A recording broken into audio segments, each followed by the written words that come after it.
CFMOTO, when people first heard the name, of course it was an unusual name for Australia some 15 years ago.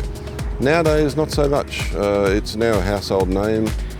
Their involvement on a commercial level with the KTM factory has given them, recognition worldwide that is fairly hard to ignore. KTM also doing exceptionally well through the last 2 or 3 years. A lot of factories have stumbled just a little bit. KTM has gone from strength to strength. Their engineering is superb. They are still the light, lean European machines that they've always been. And CFMOTO, as a Chinese manufacturer, has taken advantage of that technology and engineering. As you know, I've had my 650 for a bit over a year now. And because I'm honestly I'm committed to CFMOTO artisti, but I do quite like the brand. I love the bike I've got, and I've been interested to see how they move things along.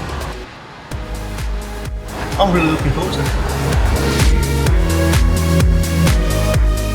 CFMOTO is a company that started in China over 40 years ago. It was launched into Australia probably in the late 90s, and it had a few false starts. Then Mojo Motorcycles in Melbourne became the importer, and they helped accelerate the plans for CFMOTO just at the right time as their own product range was starting to be developed into world-leading products. Put the helmet on there, side stands down.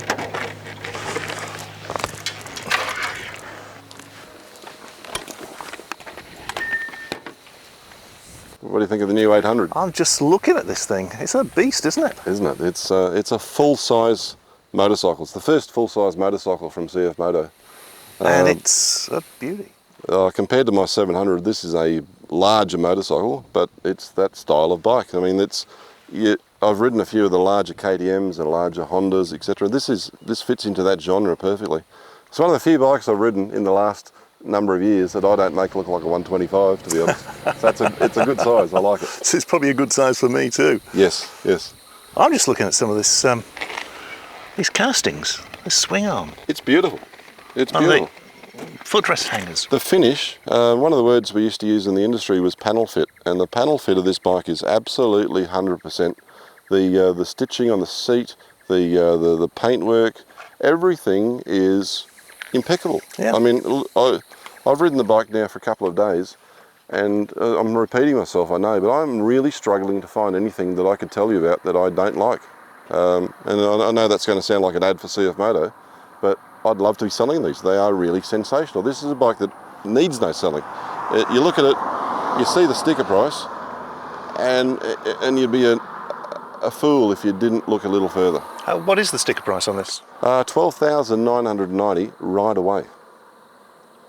Ooh. Yes, I mean you're basically getting a brand new motorcycle that's a 2022 model for a used bike price. It's and this has got features on it that a lot of the older bikes, like I hate to say it, so some of the V-Stroms, etc., that are beautiful, solid, dependable motorcycles, don't have things like cruise control. They don't have ride-by-wire throttle. They don't have the full TFT dash. It's a 7.5-inch dash. A 3-year warranty. It's the KTM, it's the 800 790 engine that's been around for a few years now, but it's great. 90 horsepower. I see these larger bikes. They've got 150, 160 horsepower. It's not a horsepower race. Yeah. If you watch any of those travel shows where people are going around the world on an adventure touring bike, most of the time they're doing 25 and 30 k's an hour. On the back roads. So you don't need 150 horsepower to do 30 k's an hour. It has got features coming out of the wazoo. It's got options. It's got genuine equipment. Comes with a standard pannier rack. The panniers and the top box are available. You also get soft luggage for a top bag and also side bags. It's got the brackets ready to go for the centre stand. The next model on has a lot of these features as standard. Keyless ignition. You've got a steering damper, you've got, the list just goes on and on.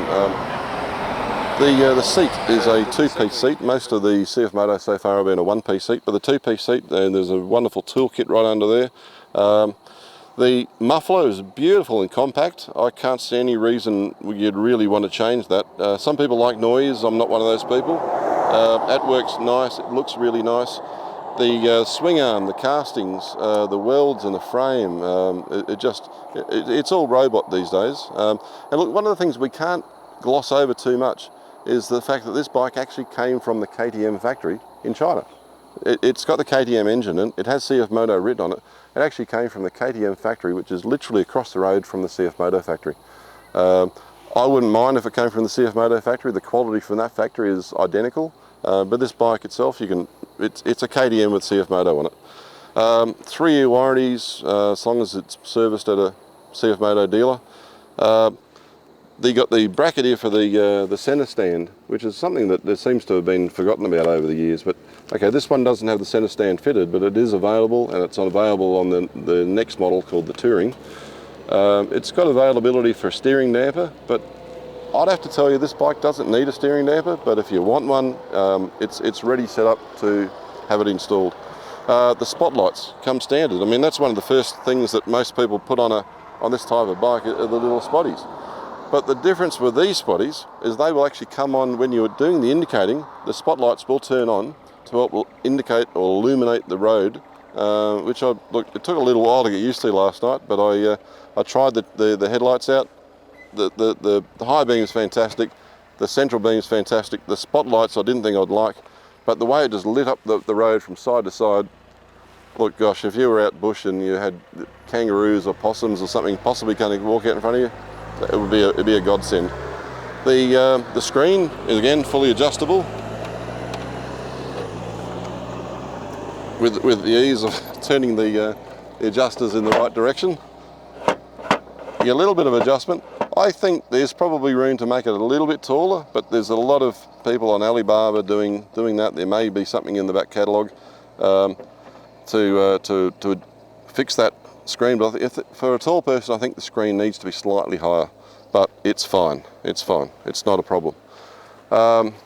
You've got power, you've got 2 USB ports on one side, you've got the old-fashioned cigarette lighter on the other side.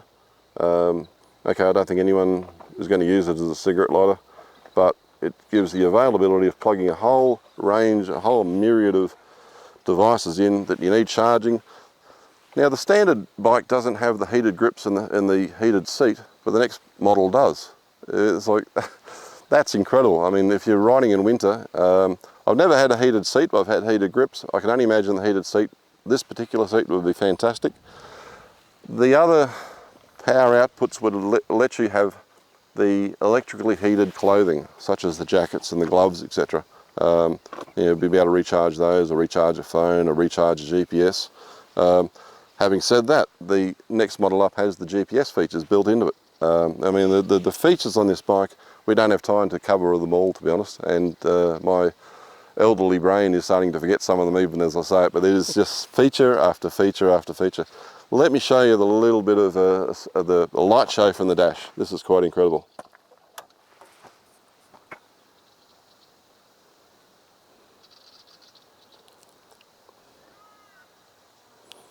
So it's just going through a self-check, and it's a fantastic dash. I mean, all of these types of dash do suffer a little bit if you've got light coming from behind you, but it was super easy to read last night. It's super easy to read in a normal situation where, as I say, the sun isn't directly behind you. I like the dash a lot. It's big. If you've got problems as you get older, it was a piece of cake to read everything.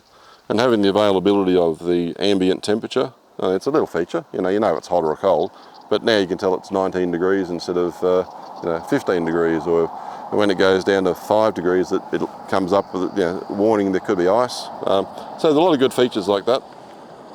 Cruise control, that's starting to become a very standard feature on all CFMOTOs.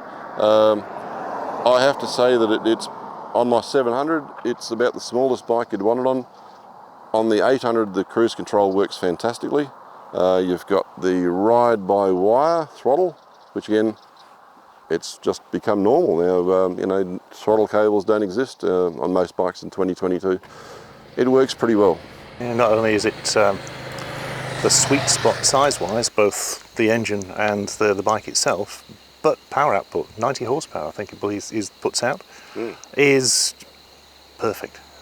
You can get bigger, faster machines, but they're useful on racetracks. In the real world, something like this is the sweet spot. The heart and soul of this bike is the engine, which has been donated by KTM. There's obviously this growing bond between KTM and CFMOTO. Some of the KTM tooling is now owned by CFMOTO, so you're going to see a number of KTM inspired engines that will be part of the range, right up to the 1200cc V-twin that's I think not that far away. And it's quite a step forward for the Chinese motorcycle industry. This particular engine has been incredibly popular in the KTM models in their road bikes and their off-road bikes. It's a 270-degree crank throw, which if people remember the old TRX Yamaha, which again showing our age, but that was a very, very popular engine. It gave that V-twin feel, V-twin sound, but it's a parallel twin. And 800ccs or 790ccs, it's a perfect size. That just looks like a good fit, good feel. Yeah. I can get my feet flat on the floor. I can stand up on it.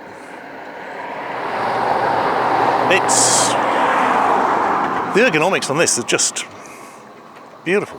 I totally agree. They've spent a lot of time designing this motorcycle. I mean, I don't know that as a fact. I just see that as being having been around the bike industry for a little while. They've obviously gone to the market, asked them what they want. The engineers, they would have used someone or people from KTM, I'm sure. They've clearly built this bike on experience. I got to say, I'm still struggling to find anything major about this bike that I would say, look guys, you really got that wrong, or this needs fixing. It's only missing one thing. Well, you've got the cigarette lighter, but there's no ashtray. That's out there, mate. You got the world's your ashtray. Well, the world's your oyster, the world's your ashtray. Yeah. I like this seat. It's not only comfortable, but this little step is just Isn't it? Perfectly positioned. Everyone has said the same thing. You know, there is one feature, I guess, along the ashtray lines, which could be fun for the Americans maybe, is the coffee cup holder. There needs to be a coffee cup holder, a la Goldwing, but that could be a little bit problematic going over jumps. I love it. I want it. I do, I want it.